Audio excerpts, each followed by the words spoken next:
नमस्कार YouTube viewers, तुम्हा सर्वांचं रेखाज मराठी किचनमध्ये स्वागत करत आहे। हे आहे भेंड्याचं सार। मी आज त्याची रेसिपी तुमच्यासाठी घेऊन आलेली आहे। तर त्यासाठी लागणारं साहित्य म्हणजे एक टोमॅटो घेतलेला आहे, एक छोटा कांदा चिरून घेतलेला आहे, थोडं ओला नारळाचे काप करून घेतलेले आहेत, त्याशिवाय धने आणि लाल मिरची घेतलेली आहे, आलं आणि लसूण घेतलेले आहे आणि ते मी 7-8 भेंडी घेतलेली आहे, स्वच्छ धुवून पुसून त्याचे 1-1 इंचाचे तुकडे करून घेतलेले आहेत। तर हे जे आपण साहित्य घेतलं आहे, कांदा, टोमॅटो, ओलं खोबरं, आलं, लसूण, आपण हे सगळं याची ग्रेव्ही करून घेणार आहोत। इथे लाल मिरच्या आणि धने जे आहेत ते तुम्ही अर्धा तास पाण्यात भिजत घाला, म्हणजे ते मऊ होतात आणि छान वाटले जातात। तर इथे पेस्ट करून तयार झालेली आहे। आता आपण भेंडी फ्राय करून घेऊया। एका पॅनमध्ये मी थोडंसं तेल घालून घेतलं आहे, त्याच्यामध्ये ही भेंडी मी फ्राय करून घेणार आहे, थोडी परतून घेणार आहे, म्हणजे त्याचा चिकटपणा पण निघून जातो आणि भेंडी थोडी शिजली पण जातात। तर फ्राय करते वेळी मी त्या भेंड्यामध्ये थोडं मीठ घालून घेते आणि चिमूटभर हळद घालून घेते। 5 मिनिटं तरी आपल्याला ही परतून घ्यायची आहे, हलकासा भेंड्याचा रंग बदलतो। आता आपण हे बाजूला ठेवूया आणि आपण सार करण्यासाठी फोडणी तयार करूया। तर इथे कढईमध्ये मी 2 चमचे तेल घालून घेते। तेल तापलं की त्याच्यामध्ये आपल्याला घालायची आहे राई आणि हिंग आणि मी थोडा कढीपत्ता देखील घालून घेते आहे। आता या फोडणीमध्ये ही ग्रेव्ही केलेली घालून घेऊया, थोडं पाणी घालून घेऊया, ढवळून घेऊया। तर आपण नेहमी तुरीच्या डाळीचं वरण किंवा आमटी करतो, तर त्याच्याऐवजी हे ऑप्शन छान आहे, त्यासाठी हे ऑप्शन नक्कीच तुम्ही ट्राय करा। आणि भाताबरोबर हे भेंड्याचं सार फार छान लागतं। तर याच्यामध्ये मी आत्ता ही भेंडी फ्राय केलेली घालून घेते। मला थोडं हे सार जे आहे ते घट्ट वाटत आहे, तर मी इथे अजून थोडं पाणी घालून घेते। थोडं मीठ घालून घेऊया।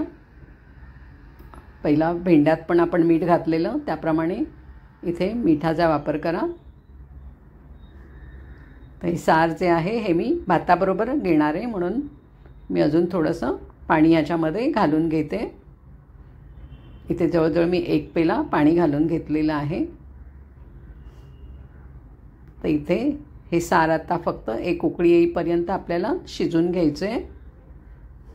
मी झाकण ठेवते, थोडंसं झाकण ओपनच ठेवलेलं आहे, पूर्ण बंद करायचं नाही आहे। साराला उकळी आलेली आहे, भेंडी पण आपली छान शिजलेलीच आहे।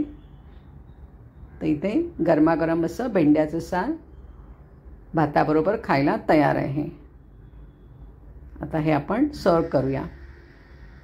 अशी ही झटपट होणारी आणि सरळ सोपी रेसिपी आहे, तुम्ही नक्की ट्राय करा। भेंड्याचं सार आणि भात आणि त्याच्यासमोर तोंडी लावण्यासाठी एक सात्विक अशी कच्च्या केळ्यांची भाजी, त्याची रेसिपी मी तुम्हाला दाखवत आहे।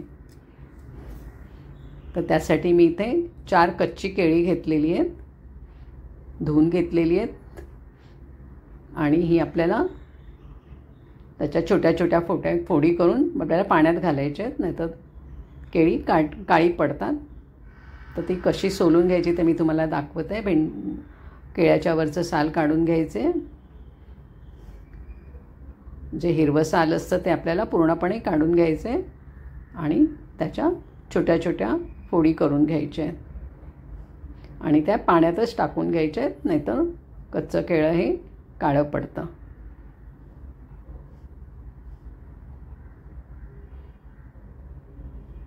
तर अशा प्रकारे इथे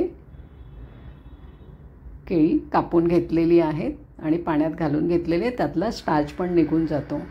त्याशिवाय आपल्याला लागेल कांदा, इथे एक बारीक चिरून घेतलं आहे, ओलं खोबरं घेतलेलं आहे, कढीपत्ता, मिरची आणि कोथिंबीर, एवढं मोजकंच साहित्य आहे। त्याच्यामध्ये ही सात्विक भाजी तयार होणार आहे। मी सात्विक म्हणते कारण ही काही मसालेदार चमचमीत अशी भाजी नाही आहे, अगदी आपल्या पोटाला न त्रास होणारी अशी ही सात्विक भाजी आहे. तर कढईमध्ये तेल घालून घेतलं आहे. तेलामध्ये राई आणि हिंग घालून घेतले. कढीपत्ता घातला. हिरव्या मिरच्या घातल्या. इथे मी 2 हिरव्या मिरच्या घेतल्या. तुम्ही तुमच्या आवडीप्रमाणे घ्या. 1 कांदा घेतला आहे. तो पण आता आपल्याला या तेलामध्ये परतून घ्यायचं आहे. कांद्याचा कच्चेपणा गेला पाहिजे. हलकासा त्याचा रंग बदलला पाहिजे इतपत तो परतून घ्यायचा आहे. आता त्याच्यामध्ये मी फोडणीतच मी हळद घालून घेते. पाव चमचा हळद घालून घेतली आहे. ती पण मी परतून घेते. आता मीठ जे आहे ते मी या फोडणीतच घालत आहे. तुम्ही नंतर हवं तर नंतर देखील घालू शकता. तर एकदा ढवळून घेऊया आणि ह्याच्यामध्ये आत्ता आपण ज्या केळ्याच्या फोडी करून ठेवल्या आहेत त्या घालून घेऊया. पाण्यातनं गाळून घेऊन याच्यामध्ये ह्या घालायच्या आहेत.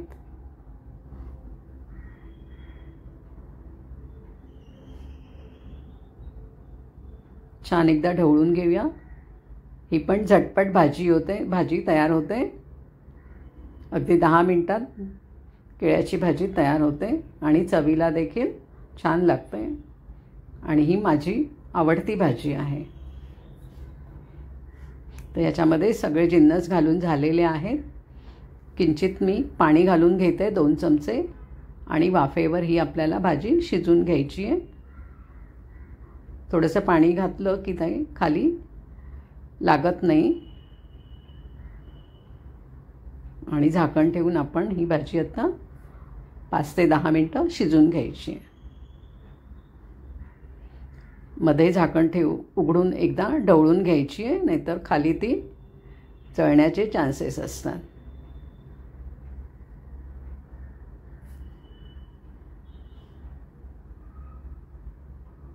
दहा मिनिटे झालेली आहेत. आपण बघूया. मस्त अशी कच्च्या केळ्याची भाजी तयार झालेली आहे.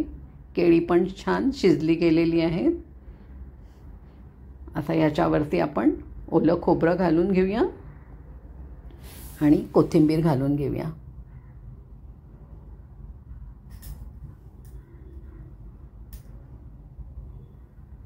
तर ही भाजी आणि भेंड्याचं सार दोन्ही रेसिपी तुम्ही नक्की ट्राय करा आणि कशा वाटल्या त्या मला कमेंट्स करून नक्की कळवा. आणि अशा सरळ सोप्या आणि झटपट होणाऱ्या रेसिपीजसाठी रेखाज मराठी किचनला लाईक करा, शेअर करा, सबस्क्राईब करा.